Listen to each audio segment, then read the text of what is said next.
العملة الأمريكية. فسنذكر في هذا الفيديو 100 دولار كم تساوي بيقابل الجنيه المصري في كل من السوق السوداء والبنوك. وسنتعرف أيضا في هذا الفيديو عن أكبر أو أعلى سعر للدولار الأمريكي.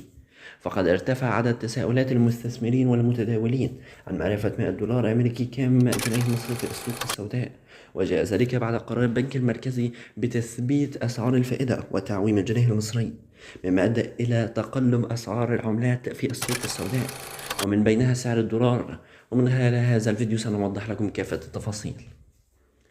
يأتي التحديث اللحظي لسعر صرف دولار أمريكي مقابل الجنيه المصري في السوق السوداء اليوم عند سعر الشراء 47.62 جنيه والبيع 47.9 جنيه، وكان آخر سعر يعادل 47.8 جنيه. بالنسبة لواحد دولار أمريكي يساوي 47.62 جنيه. 5 دولار